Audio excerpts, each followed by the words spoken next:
Hey everyone, welcome back to the channel. Today's video, we are going to do a little upgrade to the bucket on Tiny. The bucket for a loader is probably one of the most versatile attachments that you can have on your loader. You can push with it, pull with it, carry things around, spread things around, pick things up. But today's install is going to be quick and easy, cheap, and it's going to make our bucket just a little more versatile. Okay, what I'm talking about is grab hooks. This is a 3/8 grab hook, a G70 I believe, and same with this. This is a 5/16 weld-on grab hook. Now they have bolt-on hooks and weld-on hooks, just kind of your preference, what's easier for you. To me, it's just as easy to weld these on, so that's what we're going to do today. Now weld-on hooks do make it a whole lot easier to be able to attach chains to your loader. If you've got a odd shape object that you're wanting to pick up or whatever, a lot of times it's easiest to use a chain. These buckets without chain hooks aren't the best item to use to pick things up because your chain can slip around the bucket if the load or the weight shifts on it. It's just not real secure. So these weld hooks will make it a whole lot easier to keep your chain secure and keep your load secure. So I think I'm going to go ahead and install 2, maybe 3, I don't know yet, but 2 of the 3/8 hooks, just because I think that's going to be more of a common size that I'm going to be using around here. Now you can find any of these weld-on hooks or bolt-on hooks online, Amazon, most of your tractor supply shops, a lot of your weld shops even carry these, and they're not that expensive. So all we got to do is a little prep work, a little welding, a little painting, and we're going to make this bucket a whole lot more versatile.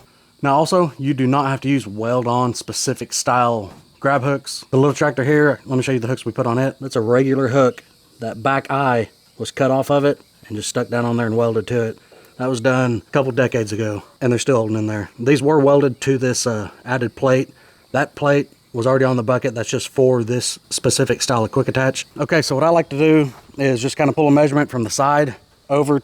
I'm aiming for the center of this mast right here on both sides. I'll probably go ahead and make a third mark in the center. So I'm still debating if I'm going to install a third one or not. Some people install their hooks right out here at the edge. That's fine. I prefer being in line with the mast. I just think there's a little more strength here. Now some people would want to install a plate on here first and then weld the hook onto that plate. If your bucket is not heavy duty or fairly flimsy and you pick up something heavy off this hook, you're going to end up bending the top of your bucket. This bucket I'm not totally worried about. Let me show you. You can see this bucket has a rolled edge here, and it's also got a square tube inside this edge. So this would actually be a little more of a pain to do the bolt-on style because you're going to have to drill through all of this because there's not that much room between this bend and right up here, unless you did 2 bolts back here, which I guess would be okay. Now the only thing about the manufactured plates that you bolt on is you're kind of at their mercy for how it installs. Okay, I'm gonna try to find the center of this mass, figure out what that measurement is. I'll check it on the other side, make sure it looks close, make a mark. Then we'll have to grind through the paint and the mill scale so we can get a good weld into this bucket. Okay, when you start using bucket hooks, that doesn't mean you can just kind of pick up whatever you want, however you want. It wouldn't be a good idea to pick up 1,000 or 1,500 pound item off of one side of your bucket. You're gonna end up twisting your loader frame. You still need to use your head. Either mount something in the center so you can have a center mass pick up off of it, or if you are picking up something heavy, go ahead and loop your chain from both outer chain grabs. You still need to try to disperse the weight evenly across the bucket. If you get something way too heavy on one side or the other, you will twist your loader frame. And stuff like that's not gonna be covered under warranty. You don't say. It looks like it's gonna be right at 12 inches.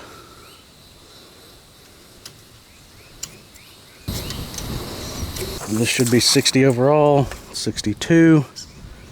So that's going to be 31 for the center. Oh yeah, that's going to fit just fine. Okay, loader's marked up. We're going to go ahead and grind through the paint and mill scale on this bucket. I'm going to go ahead and unhook it, put this bucket on some sawhorses, get the tractor away from it just so I'm not worried about throwing sparks or anything else on the tractor. Now once we grind through our marks where we need to be, we're going to have to remark it because obviously our marks are going to go away. We'll get it remarked and get the welder fired up and start welding these things on.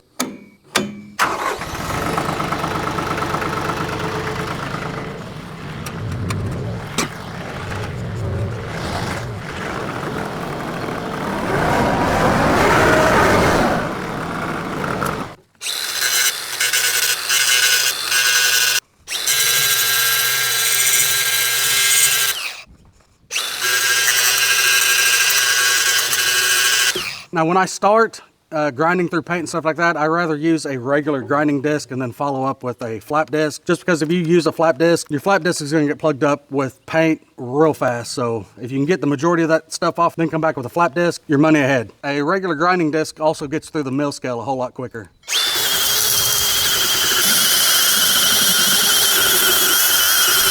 Don't forget, we got to remark it now. That was 12 inches on each side. I'll square this up after I get my mark. 31 inches, as it was 62 overall, outside to outside. I do like to go ahead and mark both directions whenever I'm finding center. And I'll show you why.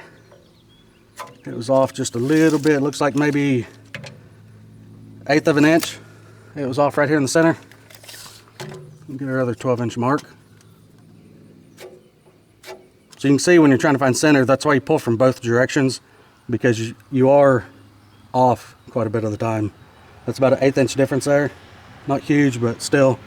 I'll put a square on this front edge, split the difference in that, and mark our true center. Now that the bucket's grounded up, I am gonna go ahead and take the grinder and just clean these mating surfaces up. There's a little bit of surface rust on these, which is I'm fine with. I wanna make sure I get good clean metal on this as I do on the bucket when I weld it. All right guys, it is only mid-June here in Northeast Oklahoma, and it is already hot. All right guys, you can see I got all the hooks ground down through the rust and the mill scale. So that's gonna give us the best chance of having a good weld between the hook and the bucket. So let's get these things welded on. So sometimes you've got objects in the way where you can't get a good square mark because there's gonna be too many variables. You can't get it flat like you can back here and make a nice clean mark on something. So they do sell machinist squares. You can buy them in different lengths. They're a pretty precision square. We'll use something like that on here. These are normally a lot better quality square than what you buy at the big box store, and you can buy them in different lengths. But we'll use that to get our straight mark. The thing you want to do is make sure you got a good ground. This is a little ground hook I made years ago just to hang on pipe whenever I'm doing pipe fence. It makes it quick and easy to move your ground around.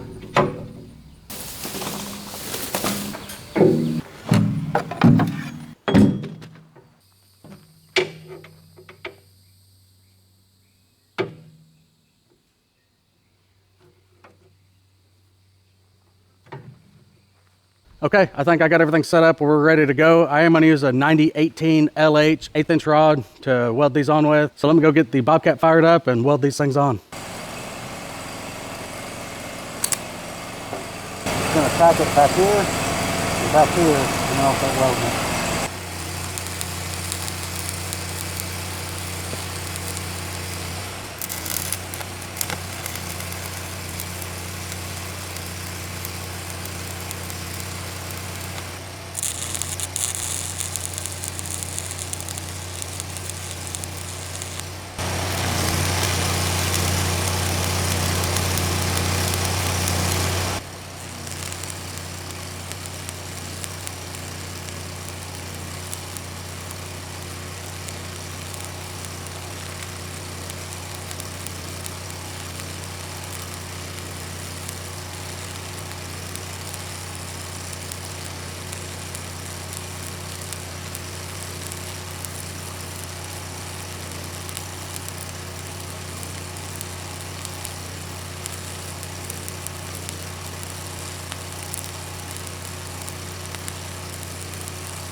So you can see these bucket hooks, they just add a lot more versatility to your bucket, helping you pick things up, moving things around. And I really think all tractor buckets need something like this. I don't know why they don't go ahead and install something like this from the factory, because they are very useful. You just got to pay attention. Like I said earlier, you don't want to offset and get too much weight on one side. You will tweak your loader frame, but these things are just so handy to have on your bucket just to aid you in whatever task you're doing around the farm, picking things up, pulling it, whatever. Every one of our tractors on the property have bucket hooks attached to the bucket, because they are that useful and they're not that expensive and that hard to install. All right, guys, I hope you found some of the information in this video helpful. If you did, give the video a thumbs up, consider subscribing to the channel, and we'll see you in the next one. Thanks.